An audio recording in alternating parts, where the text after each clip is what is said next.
Take a look around your kitchen. You might think your home is completely safe, but there are everyday items sitting on your counters right now that are highly toxic to your cat's fragile system. We are going to conduct a guided 10-minute sweep of your home. By the end of this inspection, we will identify and permanently eliminate these specific hidden killers. To do this, you only need 2 tools: a heavy-duty trash bag for items we are throwing away, and a secure locking storage bin for items you need to keep but must isolate. Grab those 2 items. Taking 10 minutes to walk through your rooms with me right now is the most effective way to prevent a highly avoidable household tragedy. Let's begin. Step 1. Head into your bathroom and open up all of your medicine cabinets, drawers, and any pet supply bins you have. Our first targets are over-the-counter painkillers, specifically anything containing paracetamol. This diagram shows exactly why these pills are so dangerous. When a feline ingests paracetamol, the chemical compounds bind directly to their red blood cells and rapidly break them down. Their bodies completely lack the enzymes required to process it. While you are in the medicine cabinet, look for your dog's flea and tick treatments. Many of these spot-on treatments contain a highly toxic active ingredient called permethrin. Looking at this generic medication label, you can see how the danger hides in the fine print. Do not rely on the large brand name on the front of the box. You must read the active ingredients list on the back to verify if permethrin is present. Take any products listing permethrin, along with any loose or unsecured paracetamol bottles, and place them immediately into your locking storage bin or your trash bag. Securing these chemicals behind a heavy plastic lock, or throwing them out entirely, neutralizes 2 of the most common causes of accidental feline poisoning. Step 2. We are moving out of the bathroom and into your living room and bedrooms. We are shifting our focus from things your cat might eat to things they are forced to breathe. Walk over to any essential oil diffusers in these rooms, unplug them from the wall, and completely empty any water and oil mixture left inside. There is a common misconception that because essential oils are plant-based, they are safe. This room cross-section illustrates the reality. The diffuser pumps out compounds, creating dense vapor that pools near the floor where your cat breathes. Furthermore, lingering toxic residue coats the empty machine and evaporates into the air long after it is unplugged. Because of that evaporating residue, you cannot leave an empty diffuser sitting on a counter. Pack the entire machine, along with the oil vials, straight into your lock bin. By removing these concentrated organic fumes from your home, you ensure that the air your cat breathes every day is safe and clean. Step 3. Move into your main living spaces and kitchen. We need to do a visual sweep of every vase, bouquet, and potted houseplant you currently have out. We are hunting for the most severe biological threat on our list: lilies. If a cat brushes past a lily and grooms a single speck of yellow pollen off their fur, the resulting ingestion is fatal. Once ingested, lily pollen triggers acute kidney failure, with organ function rapidly reaching 0. Moreover, placing lilies on high shelves doesn't help.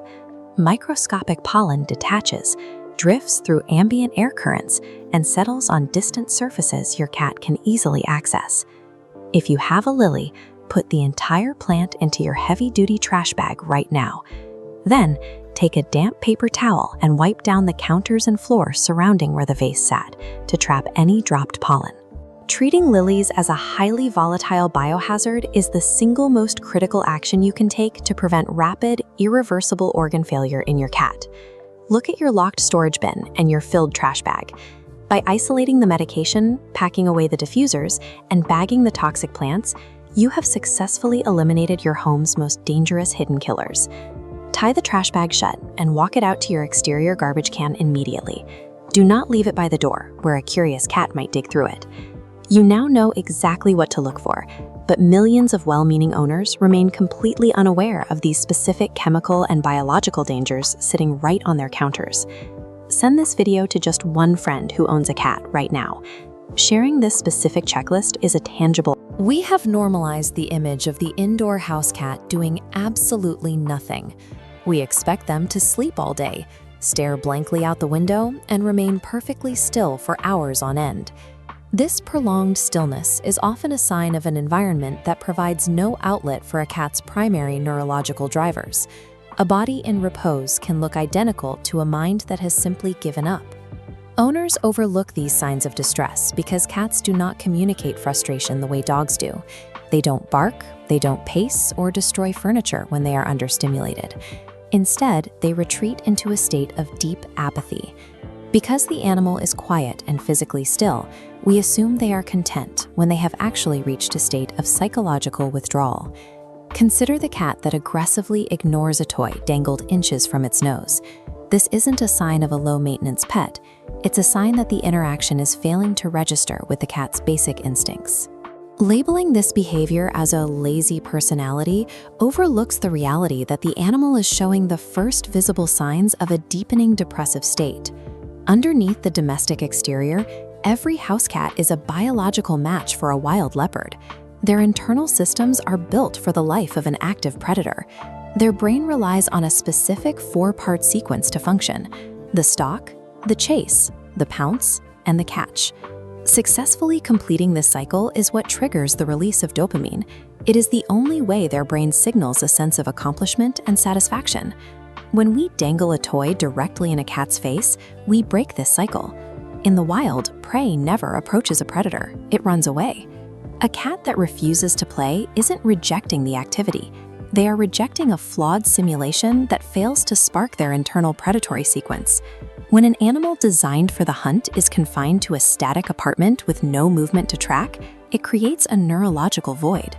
This lack of activity leads directly to physical decline, most notably in the form of feline obesity, as the body stores energy that it has no way to spend. Without an outlet for their hunting energy, cats often develop compulsive behaviors like over-grooming. They lick their own fur until the skin is raw, as a way to self-soothe the stress of a dormant mind. These combined physical and behavioral symptoms form a clear medical picture of clinical depression. Neglecting the predatory instinct triggers a systemic decline in both physical health and neurological stability. To fix this, play must be a simulation of fleeing prey. The goal is to make the toy act like a living creature trying to escape. Move the toy away from the cat, pulling it around corners or hiding it behind furniture. This forces them to engage the stalk and chase phases of their biological cycle. This frames the feather wand as more than a toy. It becomes a delivery system for biological regulation and preventative medicine. Interactive play is the owner's tool for manually administering the dopamine and serotonin a confined predator needs to remain healthy. When that instinct is finally met, the cat's demeanor shifts. Their pupils dilate, their posture becomes alert, and their previous lethargy is replaced by focused energy. This interaction solves the communication breakdown between species by providing the one thing the cat's biology is constantly asking for. By fulfilling this need, you become more than a food provider. You become the primary source of their engagement with the world, speaking to them through a language of movement and instinct. Give your cat 10 minutes of prey-driven play today. Watch for the dilated pupils and the sudden focus, and see how quickly their mood changes when they are allowed to be the predator they were born to be. We expect our pets to announce their love loudly. A dog greets you at the door, jumping up and demanding immediate physical contact. Cats usually do not. When your new cat stares at you from across the living room instead of running over for a cuddle, it is incredibly easy to misinterpret that silence as rejection. But they are already communicating deep affection. You are just listening for the wrong dialect. To understand a cat, you have to view them through the lens of a solitary predator. Every instinct they possess is wired for self-preservation. Showing affection requires them to actively override those survival instincts. We can find a cat's affection in the specific ways they allow themselves to be vulnerable. The first step in this process is passive presence. Your cat wanders into the room, finds a spot on the rug, and sits down, purposefully staying just slightly out of your arm's reach. In the wild, sharing a confined space is a massive risk. For a solitary predator, another animal in their territory typically represents competition for scarce resources or a direct physical threat. By actively choosing to occupy that space with you without raising their hackles or displaying defensive posturing, they are suppressing millions of years of defensive wiring. They aren't ignoring you. This peaceful, non-interactive coexistence is a massive, proactive display of trust. That quiet cat in the corner has made a deliberate and vulnerable choice. They feel secure enough to simply exist within your aura. When they do decide to close the physical distance, you will often see a specific, rhythmic physical action, kneading on your lap or chest. This shows a cross-section of a feline paw pad. Notice the specialized scent glands hidden deep inside the tissue. Kneading serves a mechanical purpose. Pressing down and pulling back mechanically forces unique chemical pheromones out of those glands and deep into your skin. This transfer of pheromones is a claiming process. They are marking you, mixing their chemical signature with yours to designate you as family. This rhythmic pressure is a chemical declaration to the world that you belong to them. The most intimate level of proximity happens face-to-face, through direct, sustained interaction. Your cat locks eyes with you, intentionally and very slowly closes them completely, and then just as slowly opens them. For an animal hardwired for constant alertness, this poses an immense risk. Willingly shutting their eyes temporarily blinds them to all potential threats in the room. This intentional loss of situational awareness requires absolute, unconditional reliance on your protection. In this moment, the solitary hunter suppresses their wild nature to offer you affection. The truest sign of feline love is the depth of their surrender to vulnerability. Next time your cat sits quietly nearby, observe their silent behaviors. Return a slow blink to speak their language, and let us know how they respond in the comments below. It's a sound you probably hear every morning, the familiar rattle of dry kibble hitting a ceramic bowl. While the labels on these bags promise a complete and balanced meal, they often hide a biological mismatch that creates a silent physical strain on a cat's internal systems. Most owners take care to leave a fresh bowl of water right next to that food. Yet, despite this constant access, millions of house cats are existing in a continuous state of biological drought. This chart compares common feline ailments. Kidney failure towers over the rest. It has become an incredibly common silent epidemic that stems directly from the contradiction of the modern indoor diet. To understand why a bowl full of water isn't enough to save them, we have to look past the modern living room and travel back to the environment that originally shaped feline biology. Long before moving into our homes, domestic cat ancestors were specialized predators hunting in arid deserts with almost zero standing water. To survive, they developed a specific biological workaround, extracting nearly 100% of their required hydration directly from the moisture-rich bodies of their prey. Because their food provided their water, nature practically eliminated their internal drive to seek out external sources of hydration. This neurological schematic shows the difference. In humans and dogs, the trigger to find water activates almost immediately at the first sign of dehydration. In a cat, that pathway remains dormant. By the time a feline brain finally registers a signal to drink, their body has already crossed into a state of dangerous biological drought. Cats are biologically engineered to eat their water, rendering the stationary water bowl largely invisible to their core survival instincts.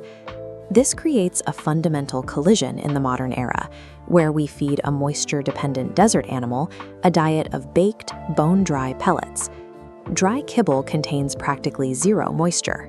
Every meal creates an immediate and severe hydration deficit that the cat's body is poorly equipped to handle. Because that ancestral thirst drive won't trigger effectively, a cat will rarely drink enough from a secondary source to offset the massive deficit created by their food. This deficit puts a massive burden on the kidneys, acting as the body's primary filtration system.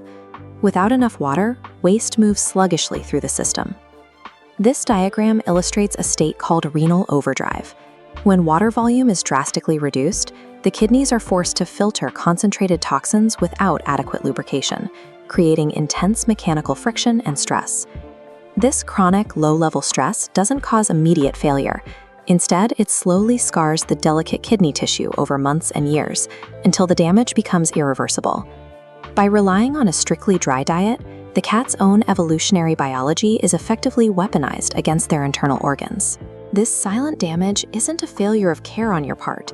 It is the result of trusting standard pet store marketing that prioritizes convenience over biological needs. The realization that protects their kidneys is empowering. Saving them doesn't require expensive medical intervention, just a simple biological course correction. You can start today by mimicking the ancestral moisture profile. Simply adding warm water directly to their daily dry kibble helps bridge the hydration gap. Incorporating wet food into their routine is even more effective, as it bypasses the broken thirst drive entirely by delivering hydration in the exact format their bodies evolved to process. This single, cheap dietary adjustment honors their desert biology, halts the invisible damage to their kidneys, and secures years of extra life for your pet.